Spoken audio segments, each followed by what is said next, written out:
Hello friends, I welcome you all in the video lecture of Srimati Shantaben Haribhai Gajera, English Medium School.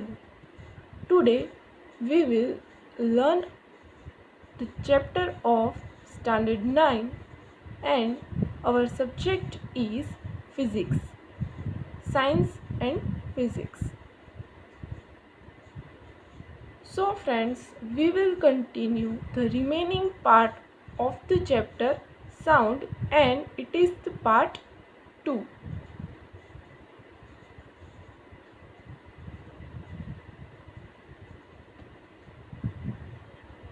In this part, we will learn about propagation of sound.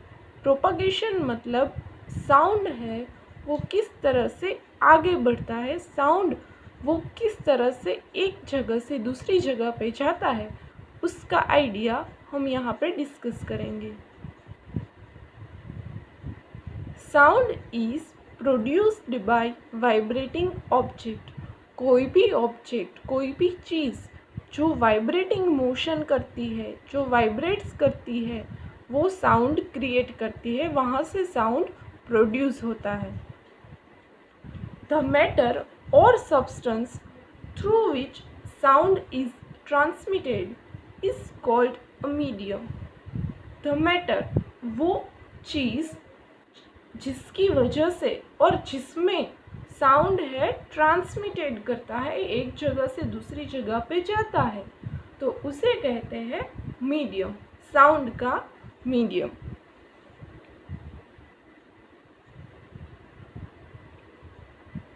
It can be solid, liquid और gas. यहाँ पे medium की बात हो रही है कि जिसमें से साउंड आगे बढ़ सकता है, जिसकी वजह से साउंड है वो ट्रैवल कर सकता है, वो मीडियम सॉलिड भी हो सकता है, घन भी हो सकता है, लिक्विड यानी तरल भी हो सकता है और गैसियस यानी वायु भी हो सकता है. साउंड है इन तीनों मीडियम में प्रोपागेट कर सकता है.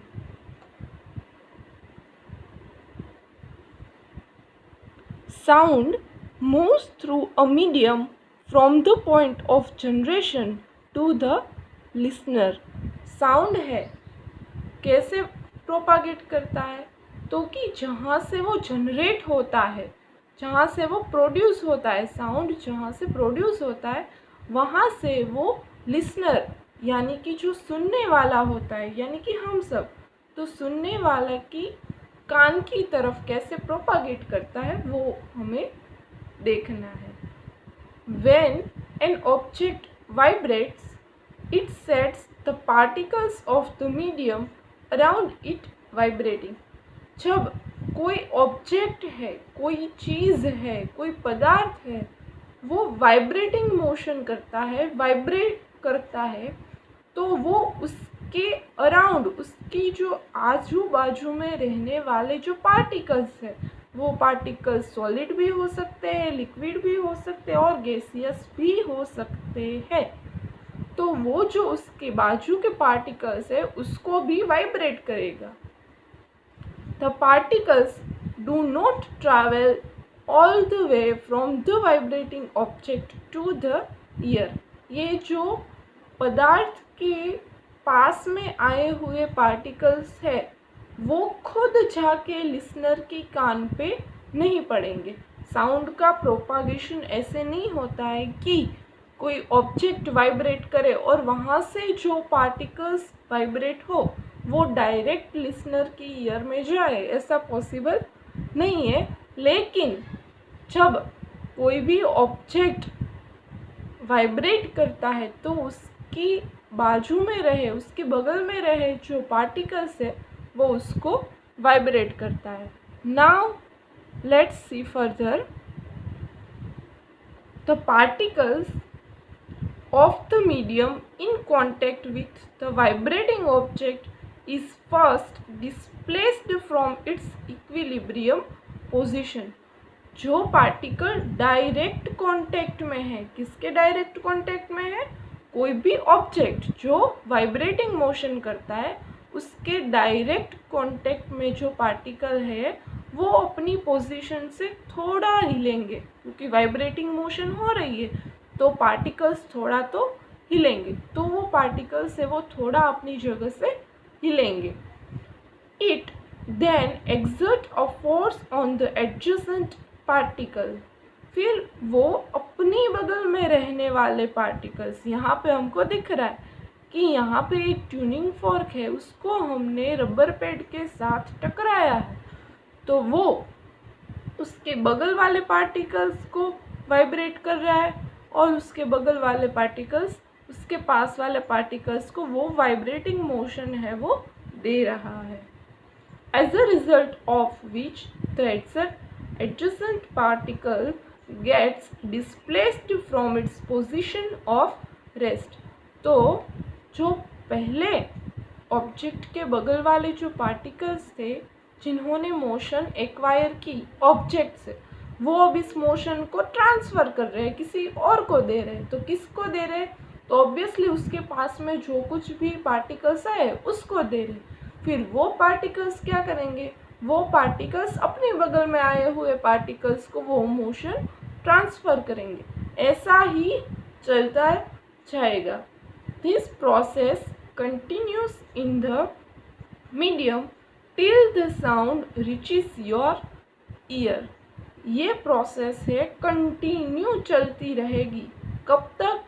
जब तक वो साउंड है जो प्रोड्यूस हुआ है वो आपके कान तक ना पहुंच जाए, तब तक ये प्रोसेस है वो चलती रहेगी। The disturbance created by a source of sound in the medium travels through the medium and not the particles of the medium. A wave, wave है, वेव वो क्या है? साउंड वेव हम बोलते हैं, ओनली साउंड हम कभी नहीं बोलते, साउंड वेव बोलते हैं। तो साउंड वेव क्या है? A wave is a disturbance that moves through a medium when the particles of the medium set neighboring particles into motion. Wave एक ऐसा है जो जहाँ पे कुछ वाइब्रेटिंग होने की वजह से, जहाँ पे कुछ डिस्टर्बेंस क्रिएट होने की वजह से, जहाँ पे कोई खलेल क्रिएट होने की वजह से उसके जो पार्टिकल्स है वो नेबरिंग पार्टिकल्स को अफेक्ट करेंगे और जो नेबरिंग पार्टिकल्स है वो उसके नेबरिंग पार्टिकल्स को अफेक्ट करेंगे। They in turn produce similar motion in others.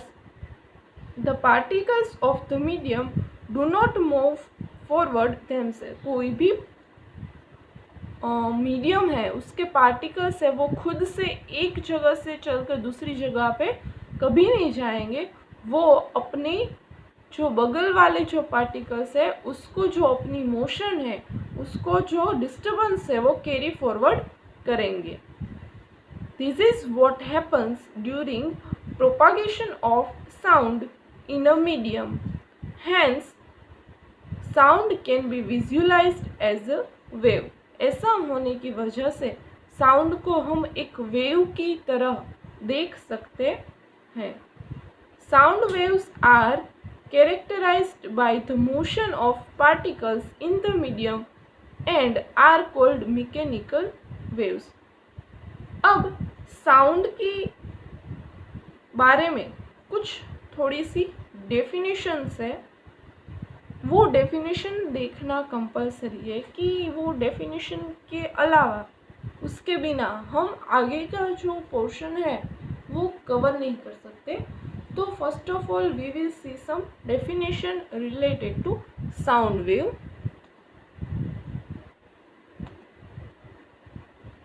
First of all is a mechanical waves. Mechanical waves मतलब a wave which needs medium to travel is called mechanical waves.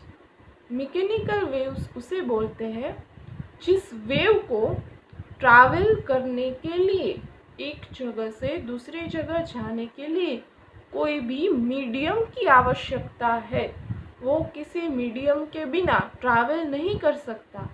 तो जिस wave को propagation के लिए, आगे बढ़ने के लिए किसी वेव किसी मीडियम की आवश्यकता है तो उस वेव को बोलेंगे हम mechanical waves.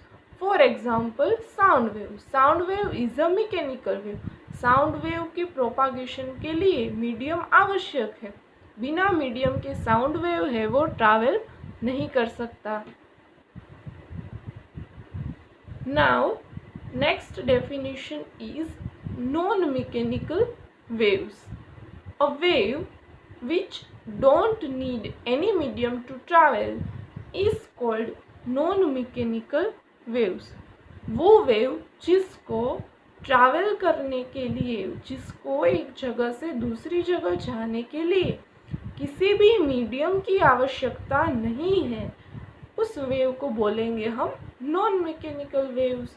Non mechanical waves का एग्जाम्पल अगर हम देखें तो लाइट वेव्स है वो नॉन मैकेनिकल वेव्स है, क्योंकि लाइट वेव को ट्रैवल करने के लिए किसी भी मीडियम की आवश्यकता नहीं है, इसलिए हम कह सकते हैं कि light waves are non mechanical waves. और अगर हम देखें तो यूनिवर्स है, यूनिवर्स में सन और अर्थ के बीच में वैक्यूम है यानी कोई भी मीडियम प्रेजेंट नहीं है, तो भी सन में से जो उसकी सनलाइट है वो अर्थ तक पहुंच रही है। वो ही एग्जाम्पल है कि लाइट वेव है वो नॉन मैकेनिकल वेव्स है। Next definition is compression. Compression अगर हम देखें तो compression is a region of high pressure and high density formed in a medium as a longitudinal wave passes through it is called a compression। जो हमने figure देखी, let's see,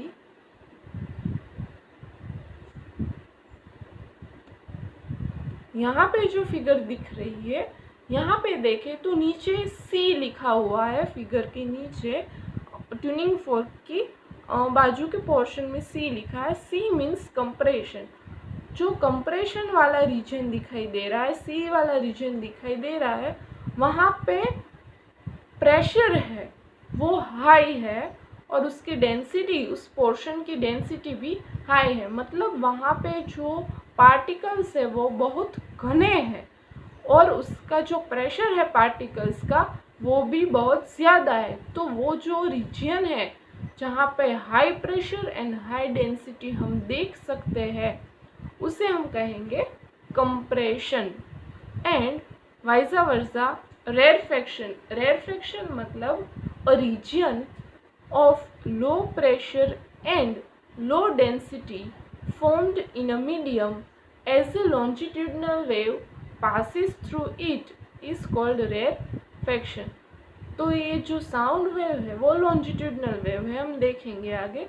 तो वो reason जहाँ पे पार्टिकल्स है उसका प्रेशर भी कम है और उसकी डेंसिटी भी कम है, यहाँ पे आर से रेरफेक्शन को दिखाया गया है। तो उस जो पोर्शन है, वो जो पोर्शन है उसे हम बोलेंगे रेरफेक्शन।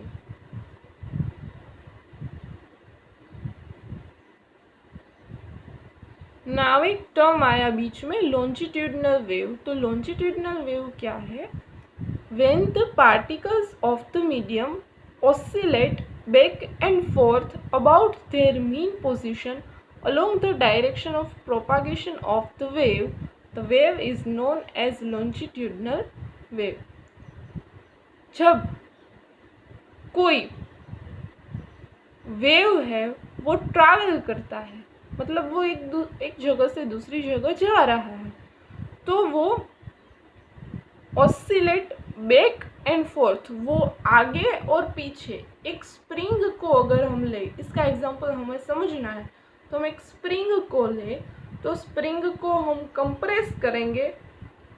स्प्रिंग के दो सिरे हैं, दो सिरों को हमने अपने दोनों हाथ के बीच में दबा के रखा है। फिर जो आगे वाला सिरा है उसको हम फ्री करते हैं और पीछे वाला सिरा है उसके वहाँ से हम उसको प्रेस करते हैं। फिर उसको प्रेस करके फिर आगे वाला सिरा है उसको ओपन करते हैं तो स्प्रिंग की जो मोशन है वो आगे की तरफ होगी। एज वेल एज कोई भी वर्म है, कोई भी कीड़ा, तो वो कैसे प्रोपागेट करता है, अर्थवर्म ही देख ले हम।